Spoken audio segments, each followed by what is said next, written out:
I'm Allie Rogan. This is Opposites Attract, where bipartisanship is never a dirty word. I'm joined here by Senator Chris Coons, Democrat of Delaware, Senator Johnny Isakson, Republican of Georgia. Senator Isakson has been nice enough to turn over his office. That's where we are for this interview. Now, the two of you I know have been friends and colleagues for a long time, but I thought it was interesting that when I first Googled your two names together, can you guess what the first word was that popped up? Chicken. So for the viewers at home, you guys are the co-chairs of the Congressional Chicken Caucus. Co-founders. Co-founders, not just co-chairs, co-founders. So can you tell us a little bit about what the Congressional Chicken Caucus is all about and some of the work that you've done? Well, Johnny's from the state that grows more chicken than any other state in America, and the southernmost county in my state is the county that grows the most broilers of any county in America. And we were on a trip to Africa, I think probably my first year here, right, and realized there were some real problems getting our chicken exported into African markets, and decided we'd pitch in and see what we could do to help the chicken growers in our states. And then, when we got the chance to renew the African Growth and Opportunity Act, which is the trade agreement with the United States and Africa, we used that negotiation to leverage South Africa, which was blocking domestic U.S. chicken from going into their country. We opened that market, and because of that, last year, 19,000 metric tons of chicken went into South Africa from the United States of America. So we did it to promote that product being accepted in South Africa. So when we eat chicken, it might be thanks to you two. It came from Georgia or Delaware, probably. There you go. I know the two of you have also, you got to know each other, I think it was around 2011, during your work on the African Affairs Subcommittee. Can you tell me a little bit about your work there? And I know you've traveled together as well. Let me start. I was chairman of the subcommittee at the time. Chris was new to Congress. I invited him to go on a Codel to Benin and Ghana and one other country that we went to, Nigeria, that we went to in Africa. We had a Georgia Peace Corps volunteer who was murdered in Benin. I was trying to pursue some justice for her and her family and her mom and dad. Invited Chris to go, and he and I met with the president of Benin, President Yayi, met his opponent, who became the new Attorney General of Benin, went back on 2 separate occasions, and were able to bring some sense of justice to a family whose daughter was tragically murdered in a foreign country. So we bonded over that event. Chris had a lot of experience in Africa long before I did. As a young person, he had been there a lot. But between that experience, it was kind of the bond that brought us together and has kept us together. Johnny was incredibly persistent, patient, engaged, and this was pursuing justice for just one person, but a person from Georgia who died tragically. And the two of us had a lot of fun trying to make sure that this got addressed, that this got taken care of. And I was really impressed by just how heartfelt his commitment was to it. He didn't just make a phone call. He didn't just sign off a letter. He actually personally traveled to Benin. We had a 4-hour meeting with President Yayi where the electricity, the air conditioning went off about 7 times. After waiting for 2 hours. It was one of the hottest, longest, most difficult meetings I've ever been in. And he went back again, and he went back again, and he kept at it. And one of the secrets to Johnny Isakson is that he'll share credit with anybody in order to get something important done. He actually crafted and got signed into law a bill that reformed how the Peace Corps handles issues of sexual violence, provides security for Peace Corps volunteers, and there are thousands of Peace Corps volunteers around the world who will have a better service experience. As a result, they'll never know Johnny was the person who made that happen. But I've watched him over my now 7 years on several different issue areas, whether it's workforce training or it's addressing veterans' needs or issues. He is incredibly tireless and patient and persistent, and he gets great stuff done. Now, I have to say, I mean, I hear such respect that the two of you have for each other. It's, it's refreshing to see some bipartisanship comedy, C-O-M-I-T-Y in this sense. But I got to ask you, when you were traveling together in Africa, I know that travel, cross-continental travel, in any case, is something that really brings out the true colors of people. You guys have traveled all across Africa together. So, do you have any experiences on the road with each other in Africa that you care to divulge today? Traveling in Africa and traveling in the United States is two totally different items. Let me first of all tell you that. You never know in Africa what inconvenience is going to hit you next.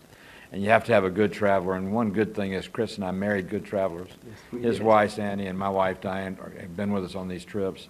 They toughed it out for us and helped support us in those trips. We've had some great trips, never an adverse experience. The one experience I will tell you about, though, we were in Ghana. We had met with Jonathan Mills, who unfortunately passed away a few years ago, was the president of Ghana and a great president of Ghana. Coca-Cola Company, which is a Georgia company, was providing water plants to create potable water in countries in Africa that had never had clean water before. We went to a small town in northern Ghana where Coca-Cola just put in a packaged treatment plant. The chief of the tribe had us there, sat us on a stage next to this big vat, which is where the ultraviolet ray light was used to kill the bacteria. They had a little spigot on the bottom of it.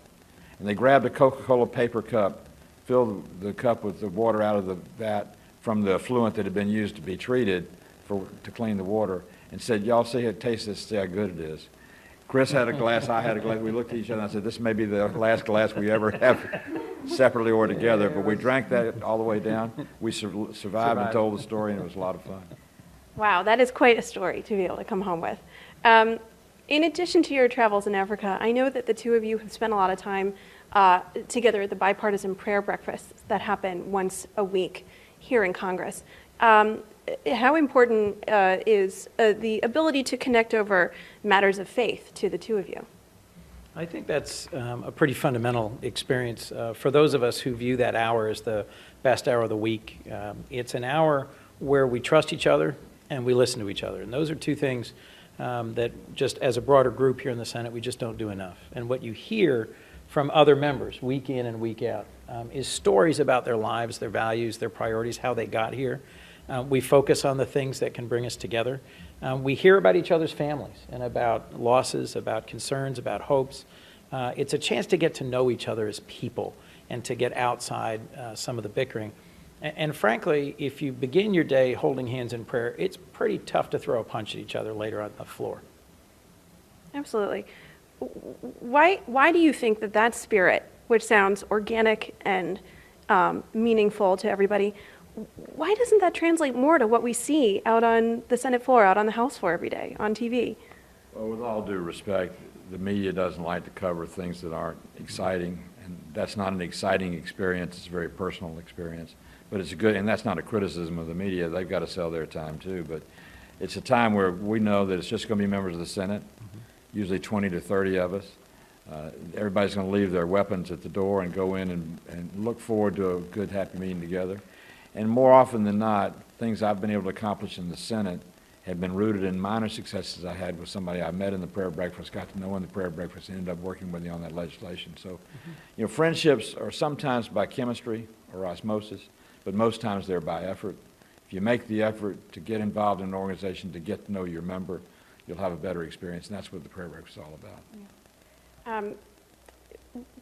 It's so nice and refreshing, again, to hear the story that you two have working together, finding places of common ground. But we don't want to sugarcoat it too much. I mean, there are still some policy disagreements that are a part of everyday life here on Capitol Hill. One right now is the debate over health care. So I want to ask about, we don't need to get into the exact ins and outs of the bill being debated now, but do the two of you think there are areas of common ground that can be reached on healthcare? And if so, are we going to see any of that happen anytime soon? My broader hunch is that the American people, and thus their representatives, want to see Medicaid strengthened for the long term. They want to see a way that it can be fiscally sustainable, but that it can continue to provide badly needed health care for the disabled, for seniors, for children. And that they want to see insurance markets that are predictable and that are affordable. How we get there, the mechanism by which we get there, who's paying the bill and how's it managed? Is there a bigger government role federally or state? Is there a private sector role? That's where we differ. That's where our ideologies come in. But if you walk into a room to discuss finding a path forward, assuming the guy on the other side cares about people, he was elected by the people of Georgia because they see good things in him. and believing he's got a good heart, you're more likely to find a path towards a resolution. If you walk in the door assuming that the guy on the other side of the table doesn't care about people and is only here because of this or that negative reason, you're not going to find a result. You're not going to be able to find a path forward. I think Chris would agree with you. We haven't talked about this openly, but I'm a little embarrassed with the United States Senate right now, personally. This issue is a huge issue, and there are a lot of old wounds that are still open, and people are trying to heal old wounds rather than bind people together and build a new future for health care.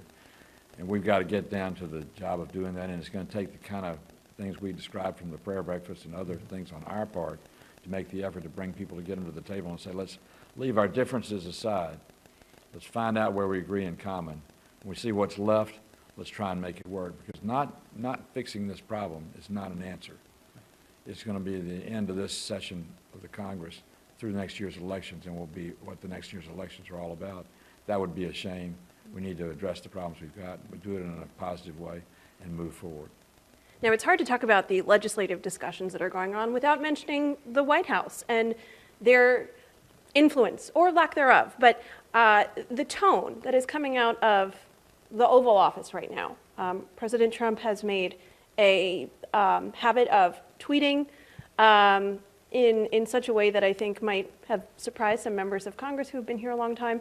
So can I ask, what influence do you think President Trump's rhetoric, his tone, has on the tone that Congress has right now? And does that need to change? Well, I'll jump in this and go first. I'm not a tweeter myself. I have a designated tweeter in my office that does that for me.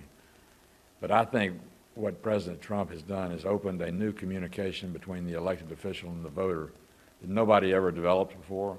Now, all of us are a little taken back, but if you think about it, to have a technology the way it is today, where you the President of the United States, can communicate directly with 330 million people and don't have to go through intermediaries to do that, that is a great opportunity to bring the American people into the debate and also to get your message out. And all of us need to use it in a positive, constructive way, talking about Twitter and communications, to better educate our constituents and better respond to them. If we do that, President Trump will have added a dimension to politics that no president's ever added from the communication standpoint. Each time there's been an unexpected presidential election, somebody who sort of jumped ahead of a generation or of a context at the time, it's because they took advantage of a new communication medium, whether it was radio or television or the internet. Twitter and the directness with which Trump mobilized his voters. I'll agree with Johnny. It's transformational. I see us facing a real challenge in learning how to use it in a way that builds up a common sense of purpose and positivity rather than simply destroying. When I go on Twitter and read people's responses to what I've put out earlier in the day, it is overwhelmingly negative.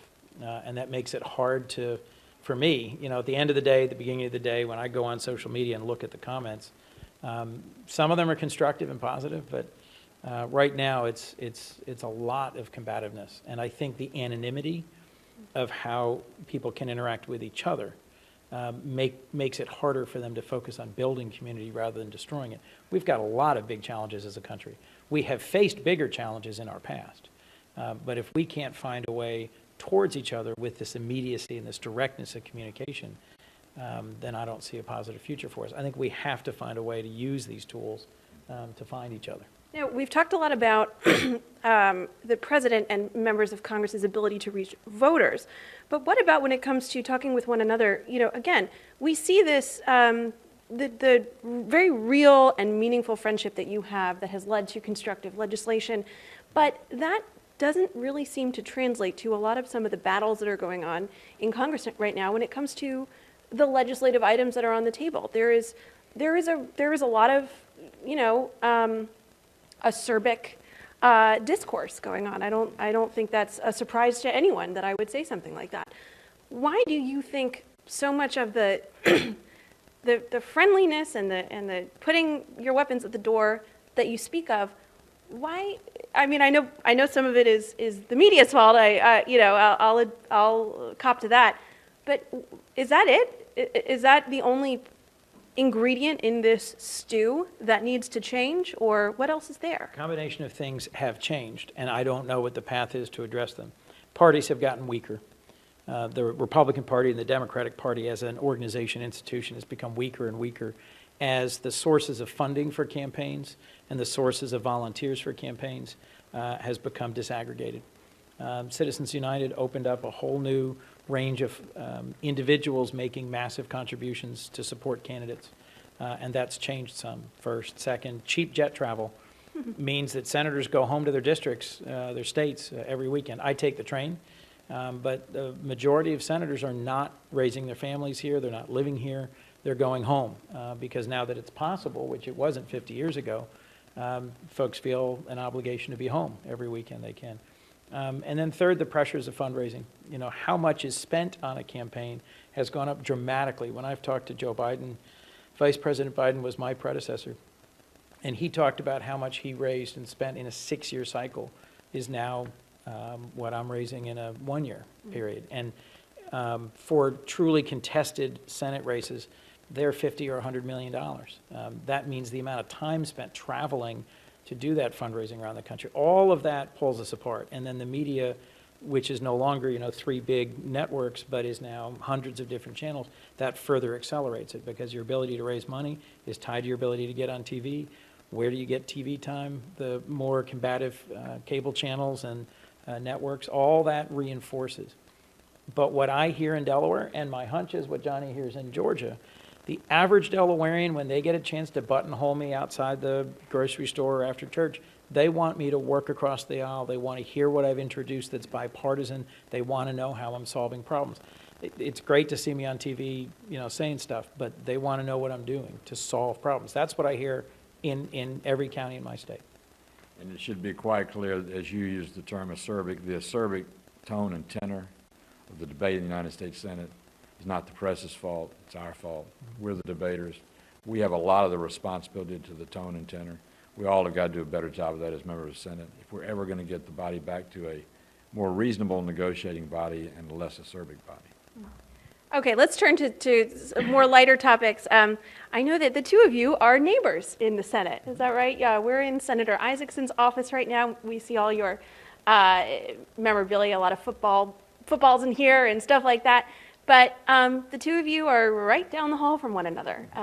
Does that lead to, I mean, can you tell me, do you walk to votes together? Tell me about that.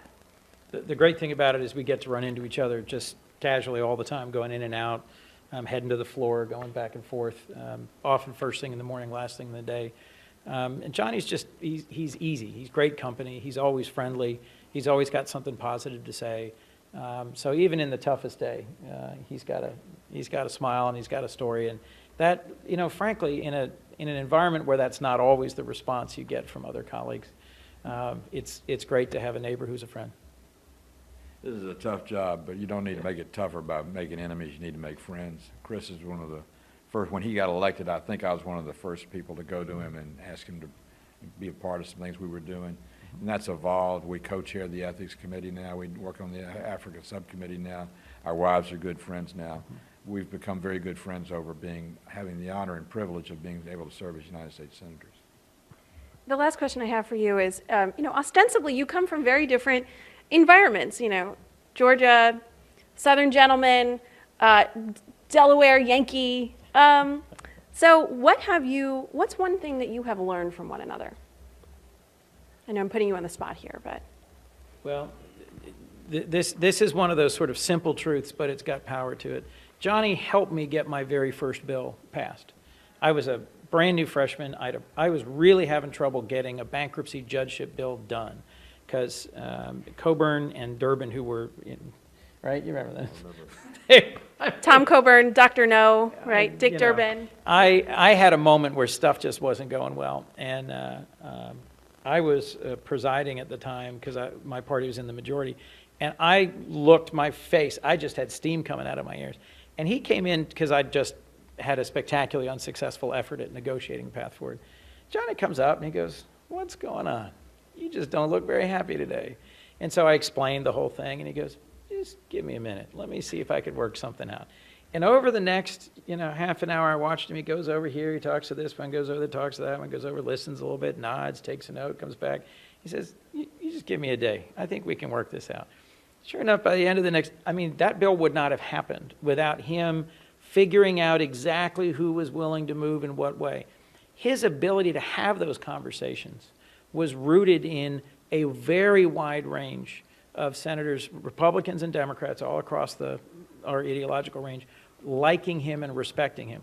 That takes time. That takes investment. That takes kindness.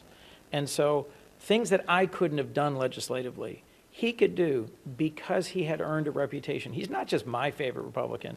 He is the favorite senator of dozens of other senators. And that's a result of his kindness and his generosity of spirit. Doesn't mean he's not a conservative Republican. He is. He has fiercely held beliefs. But he knows how to work in a way that allows people to still feel good about him and about their relationship with him at the outcome of any legislative effort. I'm not sure I deserve all those kind remarks, but I sure appreciate them. But I will tell you this. I made a living for 35 years selling houses. You never sell anybody a house or sell a house for anybody if you don't leave something on the table for them. It was all about finding a way to bring people together, and that experience in my life is what I've used in the United States Senate to try and find ways forward and bring people together, and always make sure when you leave the room, everybody leaves with a little something they wanted. That's kind of the secret of the process. You know what that suggests? We probably need fewer lawyers and more realtors in the Senate. Before we wrap up, Senator Isakson, same question to you. What's one thing that you have learned from your relationship with Senator Coons? We haven't talked about it, but Chris ran the county government in Delaware where he came from before he ran for the United States Senate. And when you are a county commissioner or whatever the title is in your particular area, but you run a county in terms of sewers and water and recreation systems and roads, and you handle the complaint lines when you have too much snowfall, you learn a lot about managing and handling problems with people and working under pressure. Chris has exhibited and shown me so many times where you take a problem that would throw a lot of people back, and instead your response is, well, here's the answer, and you make something happen to make it better. His experience in Delaware, his experience as a county executive, and his overall good nature just make it very easy to become not only good friends, but our family friend, our good friends, because of the nature of him and his leadership. All right. Well, thanks to you two for joining us, Senator Chris Coons of Delaware, Senator Johnny Isakson of Georgia. This has been Opposites Attract, where bipartisanship is never a dirty word. I'm Allie Rogan. Thanks for watching. Tune into Facebook Live on ABC throughout the day.